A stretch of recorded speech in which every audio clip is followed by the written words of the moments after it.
Hello, what's up? Sir Howard here. Today, excited ako sa pag-uusapan natin because I think a lot of people can relate, especially the young ones. We are going to talk about how music influences our state of mind. So yung title ng lecture ko ngayon is Music and Mind. Again, I think many people can relate, so I'm excited about this. Before I dig deeper into this topic, let me just discuss mga mahalagang key concepts that you should be familiar with para hindi kayo maligaw from our discussion today. You need to learn three concepts for today's lecture. Number one, identification. Number two, subliminal mind. And number three, cognitive script. Let's start with identification. Identification is a process where we try to imitate a certain model. And that model usually that we imitate is someone that we look up to o yung ginagalang natin o yung ina-idolize natin. So the key word here is imitate. So again, our mind has a tendency to copy the ways of the model that we look up to. Ginagaya natin yung kanilang pananalita, yung kanilang pananamit. Minsan, even their points of view in life, nai-imitate din natin because we can identify with that model that we look up to. One very good example of this would be, let's say you idolize a certain athlete. Halimbawa, idol mo si LeBron James or idol mo si Michael Jordan. Kung idol mo yung mga athletes na yan, you have the tendency to copy the ways of LeBron James and Michael Jordan. Siguro kapag naglalaro ka ng basketball, you have moves coming from or patterned after Michael Jordan or LeBron James. Even their mannerisms in court, minsan, nakokopya mo yan, no? Because you can identify with LeBron and with Michael Jordan. Even sometimes, kahit yung mga off-court mannerisms nila or off-court habits nila, nagagaya ng mga fans nila who can identify with them. So that's what you mean by identification, no? We imitate the ways of the people that we look up to. Number two is called the subliminal mind. This is what we call the back door of our mind. So sa Tagalog, ito yung likod bahay ng ating pag-iisip. In our subliminal mind, information from the environment can enter without our knowledge. Kasi ideally, in the conscious mind, lahat ng nasisense natin from the environment, we are aware. Alam natin na may inaaral tayong lesson from our online classes. Alam natin na meron tayong minimemorize na Bible verse. But in the subliminal mind, it's possible for information to enter our memory or our long-term memory without us knowing it. So, posible na alam natin yung isang bagay na hindi natin alam kung paano natin nalaman. 'Di ba? Para hindi kayo malito, one example of that would be music. Have you ever experienced discovering that you know the words of a music without you remembering that you studied the words of that music? Yung biglang merong kanta, tapos napansin mo, nasasabayan mo yung kanta nung lyrics o nasasabayan mo yung lyrics ng kanta, I mean. Pero hindi mo naman natandaan na consciously memorize mo yung lyrics na yon. It's just that for some reason, whenever you hear that song, nasasabayan mo yung lyrics ng kanta, and the explanation there is the subliminal mind. Siguro sa constant exposure mo sa kanta, your subliminal mind was able to absorb the lyrics of the song that you kept on listening to. Kaya, nasasabayan mo yung lyrics ng kanta because it entered your subliminal mind. Without you knowing it, you were able to memorize the lyrics of the song through constant exposure. So, hindi lahat ng bagay na alam natin or minimemorize natin dumadaan sa conscious mind. There are certain things, information from the environment that enters our subliminal mind. Or in some textbooks, ang tawag nila dito is the subconscious mind. And last one, number three, what we call cognitive script. Ano naman yung cognitive script? This is if-then statements that are inside our minds. So tatandaan nyo lang yun, if then.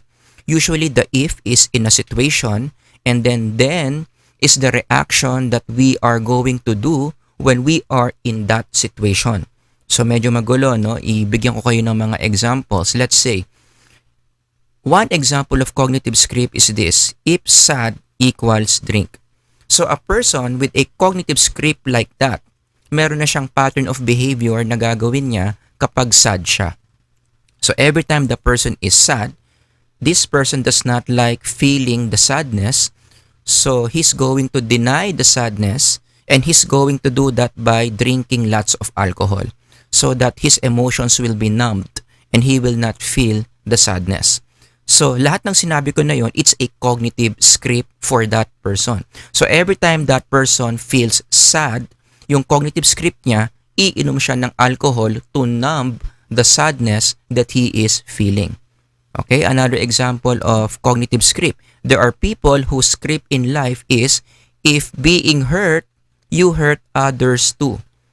So kapag ganyan yung cognitive script mo, again, if-then statements, if you are in a situation where you are being hurt by another person, and you don't like that, you don't like the sense, or you don't like to feel that you are being hurt, to deny that feeling of being hurt, what you do is you hurt other people.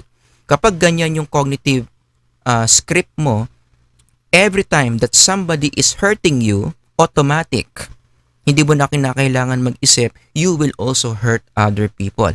That is another example of a cognitive script.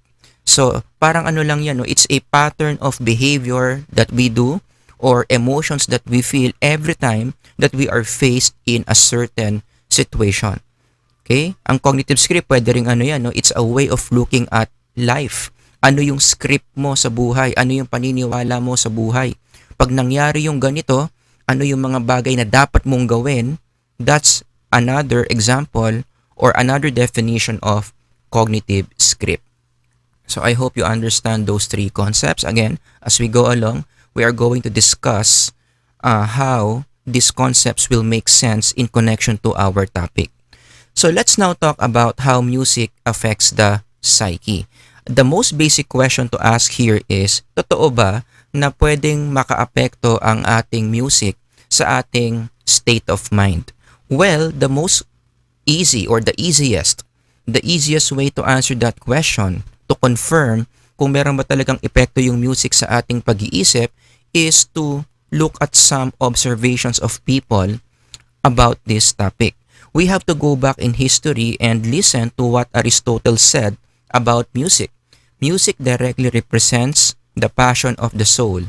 If one listens to the wrong kind of music, he will become wrong kind of person. Very interesting. So ang sagot ni Aristotle, yes, ang music pwedeng makaapekto yan sa ating state of mind. In fact, if you listen to a wrong kind of music, para kay Aristotle, maaapektuhan nito yung iyong buong pagkatao. Wrong kind of music leads to a wrong kind of person. So for Aristotle, the answer is yes, music has the power to influence our state of mind.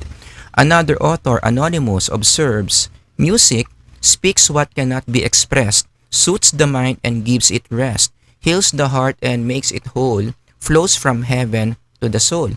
I think this quotation is very obvious. The answer is again yes, music can influence our state of mind. In fact, sinasabi nga dito sa quotation, di ba? Ano raw yung mga effect ng music sa ating mind? It enables us to speak what we cannot express. It can soothe the mind. It can give the mind rest. Right? It makes, It makes it whole from heaven, from the soul. In a way, it completes our state of mind. Merong nadadagdag sa ating state of mind whenever we listen to music. So again, the answer here is yes, music can affect the state of mind. Even in the Bible also shares that observation na meron talagang epekto yung music sa ating psychological makeup or even in our spiritual life.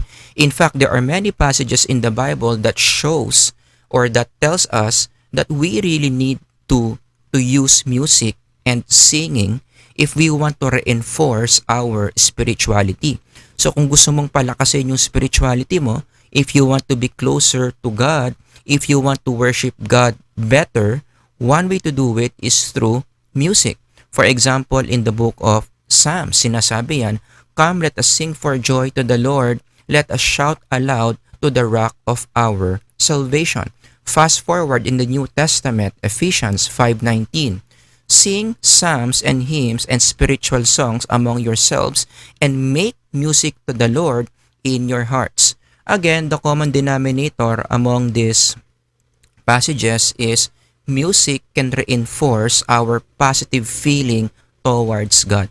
Kaya iniutos yan ng Bible ng paulit-ulit that it's good to sing for the Lord because it can strengthen our spirituality, which is an aspect of our psyche.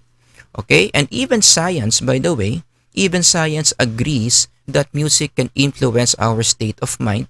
Ang dami-dami ng mga researches na ginawa on the psychology of music.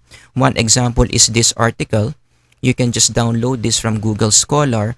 To make the long story short, in this study, those old people who are depressed and they are allowed to listen to the music of their choice every day, ang nangyari, yung kanilang depression big time bumaba. So, ang nire-recommend ng study na to is when old people or when an old person is depressed, one way to deal with the depression is you let that old person listen to the music of his or her choice. But let's not miss the bottom line here. Music can indeed influence our state of mind. At syempre, yung pinakamatibay na observation dito that will confirm that music influences the state of mind is your own experience. Ikaw ba maaalala mo na yung music merong epekto sa iyong naging state of mind? Look back to your past. Give some examples of times where you heard a certain music and it affected you psychologically in any way. Naging mas malungkot ka ba? Mas naging masaya ka ba? Can you remember by listening to this music, you were motivated to do something? Well, if you can remember those episodes in your life, comment down below, i-share nyo dito sa video na to how music influence your state of mind. But then again, the bottom line here is going back to that slide, ang music ba pwedeng makaapekto sa ating state of mind? The answer is yes, it does. Talagang undeniable that music has a very big influence in our state of mind. So given that, pwede na tayong gumawa ng isang simpleng framework. Alright, here's the framework that music has a direct influence to our state of mind. Okay? But then, in psychology, hindi pa tayo kontento that we know that two variables are connected to each other. Okay, we know that music affects our state of mind, but we also want to know in the field of science why these two variables are connected. For the psych majors here, or for anyone here who has a background in research psychology, ang tawag natin dyan is mediating variable. Mediating variable. These are variables that explain why these two variables are connected to each other. So it's good to know that music is connected with the quality of our psyche, but what connects the two? Yan yung pag-aaralan natin for this video, and my quick answer there is, let me now use one of the terms, cognitive script. Remember what cognitive scripts are? If-then statements, life views, philosophy in life, what should I think, feel, do in a certain situation. That's what you mean by cognitive script. So this framework, kung i-explain natin, kapag nakikinig ka ng music, nakakakuha ka sa music ng mga cognitive scripts. At yung mga cognitive scripts mo na nakukuha mo from the music ends up affecting your state of mind or the quality of your psyche. That's what the framework is saying.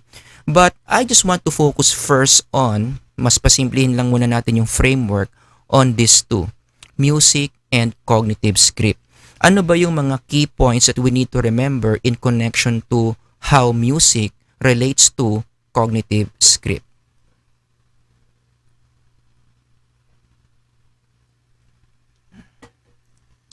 I have 3 points to share.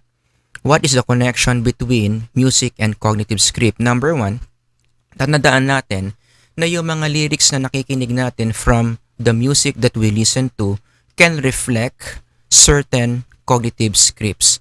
Merong mga laman na cognitive script yung mga iba't ibang kanta na pinapakinggan natin. Like what? Let me give you an example coming from the song entitled I Believe I Can Fly by R. Kelly. Look at the words that he says here. Wait lang, i-resize lang natin. There you go. If I can see it, then I can do it. If I just believe it, there's nothing to it. I believe I can fly. I believe I can touch the sky. I think about it every night and day, spread my wings and fly away. What are the different scripts na pwedeng laman nung kanta na I believe I can fly? For example, the following. Diba? That you can achieve, that's a script. That you are a person who is very capable every time you face a challenge. And you are a person who can do things. You can accomplish things given the tasks that are given to you. Oh, diba yan yung mga scripts na nilalaman nung kanta na I Believe I Can Fly. Generally, very positive scripts. Now, let's pick another song and find out what scripts are contained in that song, Till My Heart Aches End. Ang sabi sa kanta, I was afraid this time would come. I wasn't prepared to face this kind of hurting from within. I have learned to live my life beside you. Maybe I'll just dream of you tonight, and if into my dream you come and touch me once again, I'll just keep on dreaming till my heart aches end. Ano yung mga scripts na galing sa kantang yan? Well, the following could be the scripts. That I am afraid, I am not prepared for uncertainties, I am hurt in relationships, and I am dependent on someone when I am in a relationship with that person. So generally, ito naman yung mga scripts na laman ng kantang yan, very negative. So again, the bottom line for the first point is, every time that you hear a song and you read the lyrics, laging merong cognitive script na laman yan. That can be absorbed by our psyche. Point number 2, the cognitive scripts in the lyrics moves the psyche towards it. Ibig sabihin, yung mga script na laman ng mga kanta na pinapakinggan natin, they actually pull the psyche or our psyche, our state of mind towards those lyrics. Now we use the second term. In other words, we have the tendency to identify with the lyrics of the songs that we listen to. Kung baga, habang nakikinig ka doon sa mga kanta na pinapakinggan mo, you are being convinced by the music or by the lyrics that you are like that you are feeling the scripts that the songs contain. The lyrics become your psychological reality. Yan, gusto ko yung term na yan. Yung mga lyrics na pinapakinggan mo, as you keep on listening to this lyrics, it becomes your psychological reality. Your mind can identify with the lyrics of the songs that you are listening to.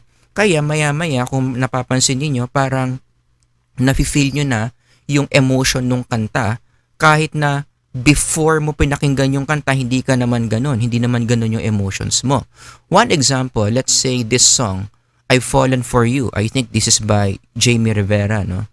Sabi dito, I've fallen for you, finally my heart gave in, and I'm falling in love. I finally know how it feels, so this is love. Okay, so ano yung script from this song? The script is, I am feeling in love right now. Kapag pinakinggan mo yung kanta kasi, di ba, yung kanta tungkol sa ano yan expression of being in love. So if you keep on listening to this song, anong sinasabi ng identification? You move towards the script of the song, which is the singer here is in love. So maya-maya nararamdaman mo parang in love ka na rin, even if, for example, you're single. Di ba, naranasan nyo na ba yun? Yung single ka naman, pero feeling mo in love ka. Hindi ka naman in love kanina, pero ang ganda-ganda nung kanta, nakarelate ka, naka-identify ka dun sa lyrics, maya-maya, ano ka na, in love ka na, kahit single ka. So, ang mangyayari niyan, hahanap ka na lang ng tao na pwedeng maging object ng pagiging in love mo. Right? So, siguro, makakita ka ng pogi, makakita ka ng maganda, tapos marerecall mo yung yung song na maganda, then you begin to say that you are in love with that person, kung sino man yun. No? So that's point number 2. Also, idagdag ko lang, sa point number 2 is, this happens subliminally. So when the lyrics become your psychological reality, hindi ka usually aware that the process is already happening. Basta enjoy na enjoy ka lang sa song. Kinig ka lang ng kinig sa song. Pero ang hindi mo alam habang kinig ka ng kinig sa song, yung psyche mo, it's now taking the shape of the lyrics. It is now identifying with the lyrics of the song without you knowing it.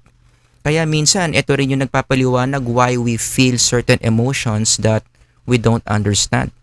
Yung galit ka, hindi mo alam ba't galit ka, or in love ka, single ka naman, no? Doon ang gagaling yun. Subliminally, yung mind mo naka-absorb ng mga scripts coming from the songs that you are constantly listening to. Now, point number 3, cognitive scripts activate memories which affect emotions. Very important. Let me repeat, no? Cognitive scripts can activate memories which affect our emotions, and those emotions can lead us to do certain things or certain actions. Ganun ka-powerful yung cognitive script. They just don't stay inside our heads, but they have the ability to affect what we feel, and later on, that will push us to do certain things. I think one study that supports that point is this one. Palakihin natin. Adolescence and Music Lyrics, Implications of a Cognitive Perspective. In this essay, si Roger Desmond, sinasabi lang niya na marami ng mga studies talaga na nagpapakita that there are certain kinds of music that adolescents listen to that are very powerful in influencing what they feel and even what they do. Mamaya as we go along, sasabihin ko sa inyo yung specific genre of those kinds of music that can affect adolescent emotions and actions. Again, where is that coming from? Bakit yung mga teenagers na ito naaapektuhan yung emotions and actions nila because of the cognitive scripts that those songs contain? Let me give you an example of how this may happen, no? Yung cognitive scripts na nasa kanta mag-a-activate ng certain memories and then mag-a-activate ng mga emotions which will push you to do certain actions. From the song Parting Time, I remember the days when you're here with me, those laughters and tears we shared for years, memories that we had for so long, it's me and you, now you're gone away, you left me all alone. So again, kapag kinig ka ng kinig sa kantang yan, ano yung pwedeng maging epekto sa iyo ng cognitive script? Again, going back to point number 3, it will activate certain memories. Diba? Ganyan ka-powerful ang music, no? Kapag nakarinig ka ng cognitive script from the lyrics of the music, it will touch certain memories that you've experienced from the past. So going back to that song, Parting Time, most likely, sinong maaalala mo niyan? Tingnan niyo yung lyrics. Maaalala mo siguro yung past memories mo with your ex. Diba? Naka-move on ka na. O 3 years na kayong wala. 3 years ka nang okay. Pero nung narinig mo yung Parting Time, ano nangyari? You absorb the cognitive script, and the cognitive script touched on your past memories, and those past memories also touch certain emotions. So naalala mo na naman yung mga moments mo with your ex, bigla mo siyang na-miss. Magkakabit kasi yun di ba? Memories and feelings. For certain memories, there are associated or connected feelings with those memories. Biglang na-miss mo ngayon yung ex mo. And that feeling of missing your ex will push you to do certain things, such as one example, bigla ngayon meron kang mood na i-stalk mo yung FB niya. Dati-rati naman, wala ka namang problema dyan. In-unfriend mo na nga, di ba? Bigla ngayon, pupunta ka sa Facebook niya, sisilip-silipin mo kung meron na ba siyang bago, kung naka-move on na ba siya sa'yo. Saan nanggaling yung behavior na yon? Bakit ini-stalk mo yung FB niya? Kasi nga, merong emotions na nag-push sa'yo to do that. Saan galing yung emotion na yon? from past memories na na-activate. Bakit na-activate yung past memory na yon? Because of the cognitive script that you absorb from listening to the song. Alright? So those are very important key points to remember when it comes to the connection between music and cognitive script. So let me just summarize again. Very important. Lyrics in the music reflects cognitive script. Number 2, cognitive scripts in the lyrics move the psyche towards it. You identify with the lyrics. And point number 3, cognitive scripts will activate memory, and those memories will activate emotions, which will push the person to do certain actions. Okay, so yun yung relationship between music and cognitive script. Now, let's discuss the framework as a whole. Again, ang sinasabi natin dito, when you listen to music, you absorb certain cognitive scripts. And as I mentioned, those cognitive scripts, merong mga epekto yan sa ating state of mind na meron tayo. Alright, so that's the story behind this framework.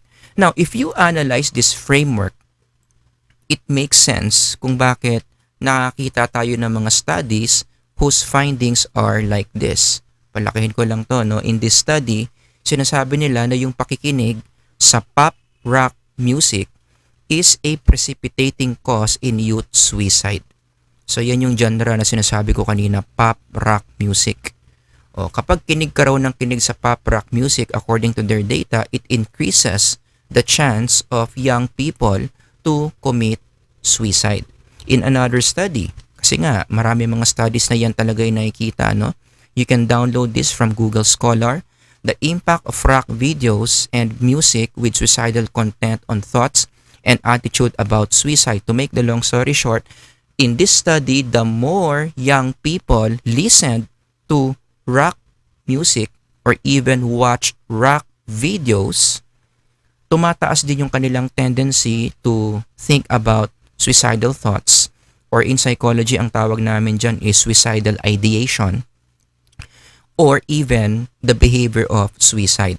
So pwedeng nag-iisip ka ng suicidal thoughts or mas tumataas yung frequency that young people commit suicide. Those two things happen the more they listen to rock music. And when we read studies like this, again, we remember that framework that we have been discussing all along.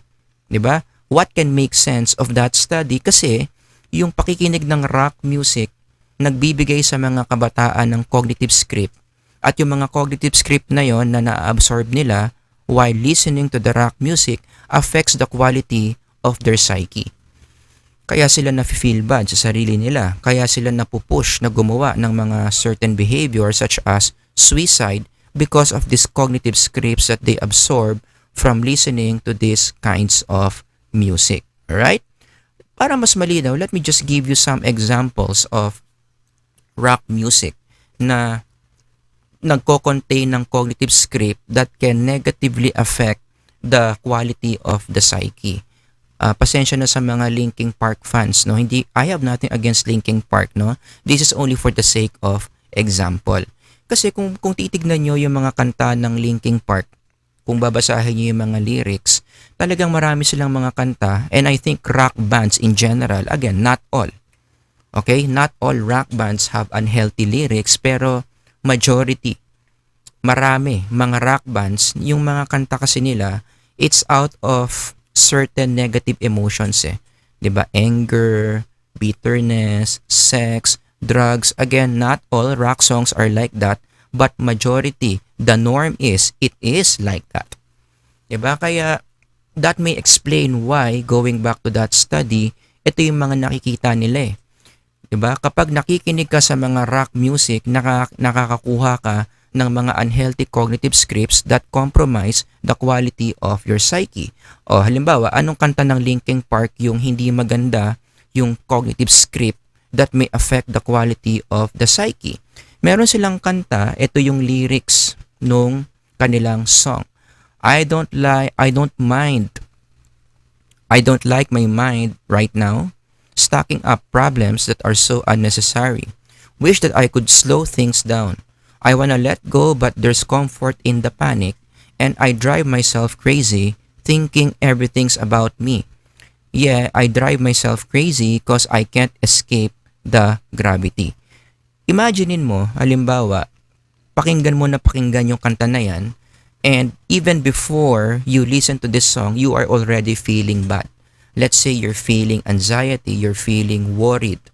Tapos pakinggan mo pa yung kanta na yan ng paulit-ulit. What happens? Yung negative emotions mo na anxious ka at worried ka will be amplified. I like that word. Sulat ko dito. Amplified or even intensified.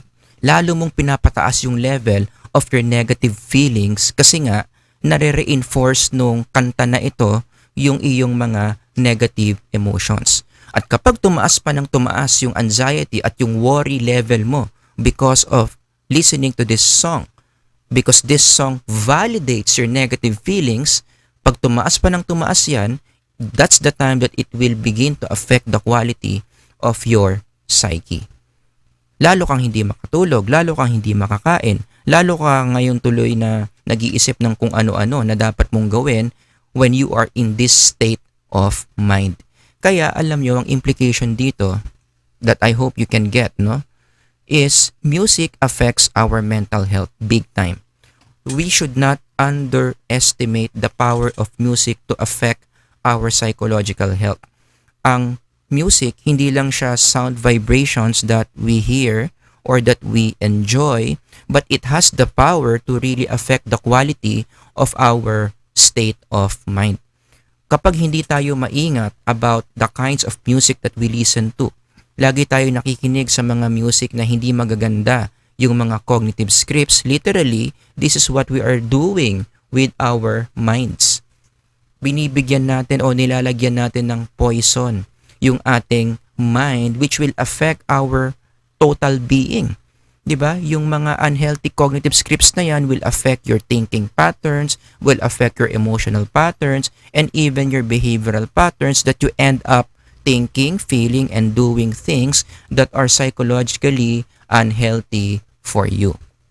Another example, no, to further reinforce this thought that I'm discussing, look at what happened to the lead vocal singer of Linkin Park, Chester Bennington, who committed suicide at age 41.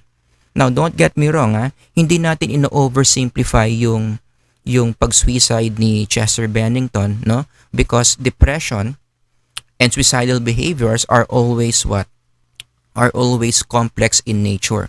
Walang single cause that may explain why a person committed suicide. It's always a combination of different factors. So hindi natin sinasabi na kaya nag-suicide si Chester Bennington because of the songs that he was singing. Okay, hindi natin sinasabi na yun yung cause, yun yung primary cause why he committed suicide. But hindi rin natin pwedeng itanggi na malaki ang naging contribution ng songs na kinakanta niya in his state of mind, in his state of emotions that led him to do what he did. Diba? So again, naniniwala tayo na maraming factors why Chester committed suicide.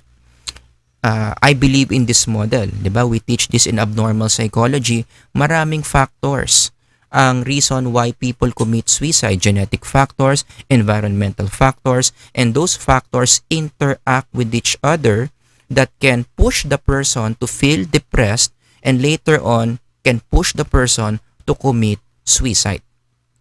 Alright? So again, may genetic factors, merong environmental factors. Hindi natin dinideny yan. Okay? We are not denying that. Pero again, uulitin ko yung point ko kanina. Wait lang Uulitin ko yung point ko kanina, no, na yung kanta kasi na mga kinakanta, yung mga lyrics na kinakanta ni Chester Bennington or Linkin Park in general, merong malaking contribution yan sa kanyang depression. Imagine natin that Chester already has a genetic basis for depression. Let's say nasa dugo na niya yan. And there are studies saying, no, na meron talagang genetic factor ang depression. Those genes, those depressive genes are within the system. It can be switched on or off by the environment. So let's say Chester already has that. That's the genetic factor. O ngayon, punta tayo sa environment. Yung kanyang trabaho, lead vocalist of a rock band na sumusulat ng mga ganyang klaseng mga songs. Okay? What may potentially happen in that case is yung mga kinakanta ni Chester gabi-gabi, yung mga nire-release ng kanta na Linkin Park, okay?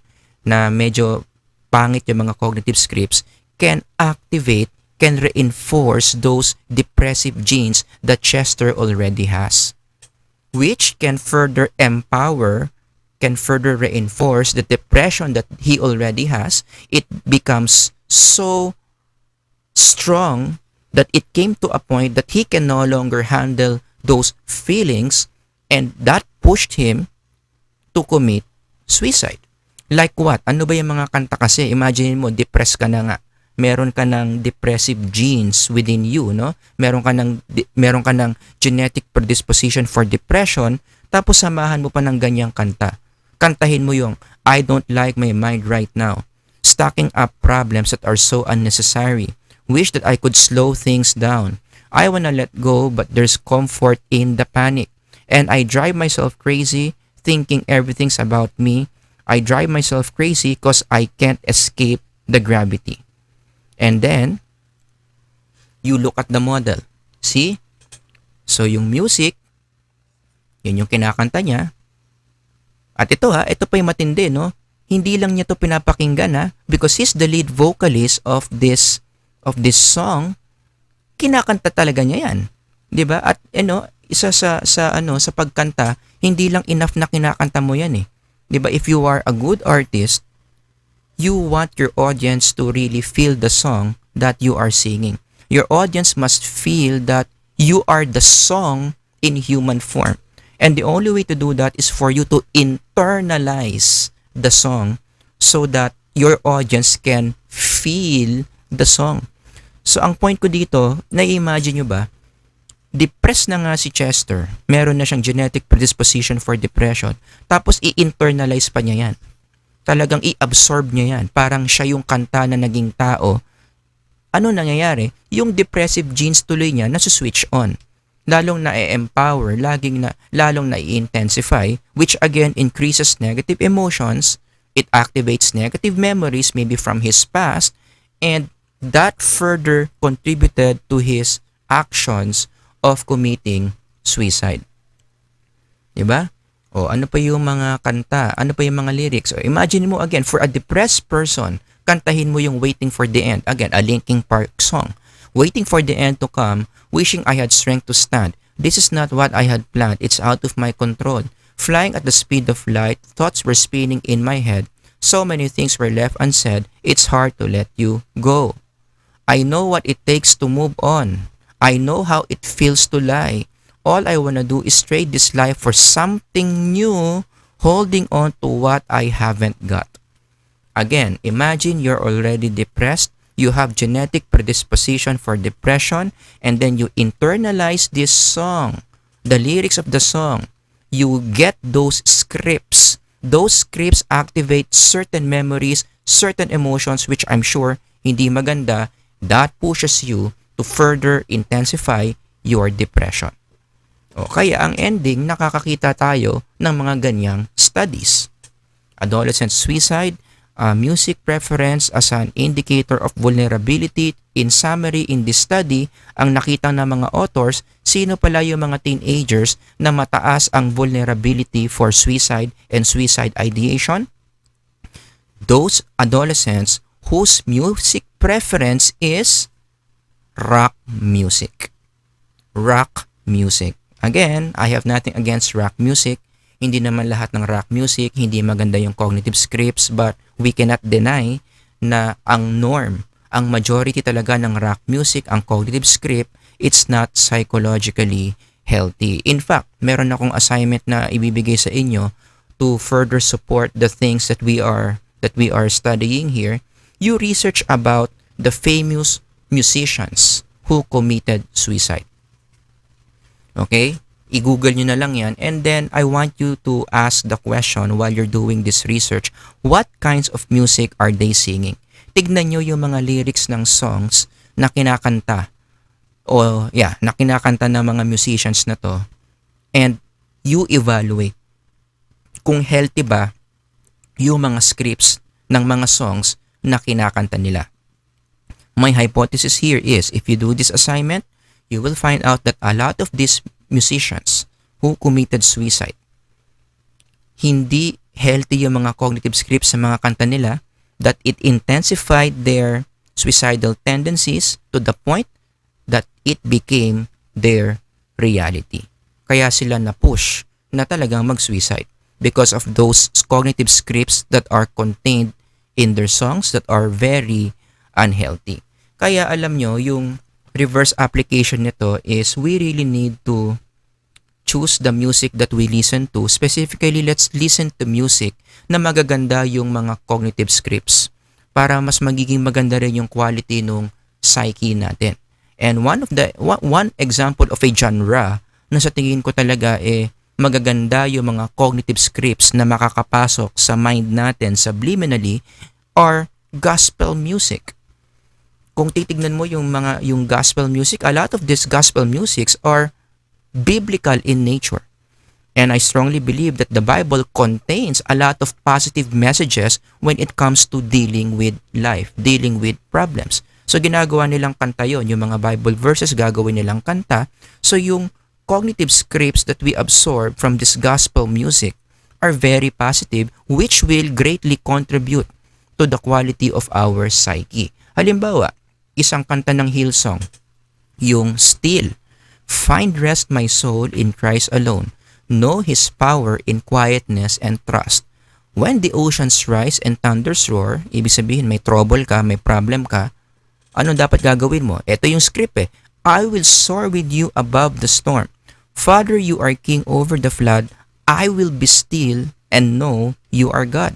Yan napakaklaro ng script na yan. If then, di ba? If I am faced in this situation, this is what I will do. I will just be still and know you are God. Kapag ganyan yung script mo sa buhay, it will lower down your anxiety. Hindi ka agad-agad na magpapanik. You will be able to maintain your peace in spite of the problem that you are facing. So kahit malaki na yung utang mo, kahit meron kang mga exams na parating, kinakabahan ka, but if this is the script that you're applying, oh my, this is very good for you. It will further relax your mind.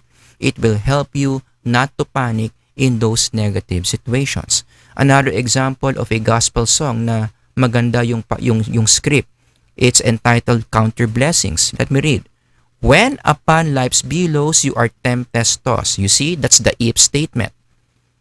At kapag nandito ka raw sa ganyang situation, when you are discouraged thinking all is lost, what do? The then statement. Count your blessings, name them one by one, and it will surprise you what the Lord hath done. And then the chorus part, count your blessings, name them one by one, count your blessings, see what God has done. Count your blessings, name them one by one, count your many blessings, see what God hath done. Can you imagine kung yan yung script mo? Tuwing may problema ka, tuwing natatakot ka, tuwing feeling mo deprived ka, you count your blessings. What happens? All of a sudden, you feel enriched. You feel so blessed. Ang dami mo palang blessings na dapat ipagpasalamat na hindi ka dapat nagpo-focus sa isang reklamo na maliit na bagay. Because you see the many blessings that comes opposite of the things that you are complaining about. At may mga studies that confirms na talagang magandang psychological activity yung counting your blessings. Like this study, you can just Google, download this. Count your blessings, expressing gratitude can influence well-being. To make the long story short, tumataas ang psychological well-being ng mga tao when they make it a habit every night before they go to sleep to count the blessings that they had that day. In fact, ginagawa yang isang therapeutic technique ng mga therapists to improve the psychological well-being of people who are depressed. Count your blessings to improve your psychological well-being. Again, that is being promoted in a song like this. So maganda yung script ng ng song na to, no, na Count Your Blessings. I highly recommend you learn this song, okay? I-download nyo if you have time and then ilagay nyo yan sa inyong mga MP3 players. Oh. So again, going back to that song, no? Ganun din yung application dito. That framework also applies. You listen to certain music na maganda ang cognitive script, it will positively contribute to your psyche. Okay, so I guess ang pinaka-application lang natin talaga dito are the following. Let me read for you the 4 big applications for this lecture. Number 1, we really need to be aware that music, our music, the music that we listen to affects our mind. Number 2, because of that, we need to be choosy. After awareness, we translate our awareness with action. Let's be choosy about the kinds of music that we listen to. Sana bago natin pakinggan yung music, basahin natin, gawin natin ugali yan, basahin natin at i-analyze natin kung anong mga cognitive scripts yung nakapaloob doon sa music before we keep on listening to it. Number 3, let's stop reinforcing negative thoughts and emotions with certain kinds of music. Halimbawa, negative na nga yung emotion mo.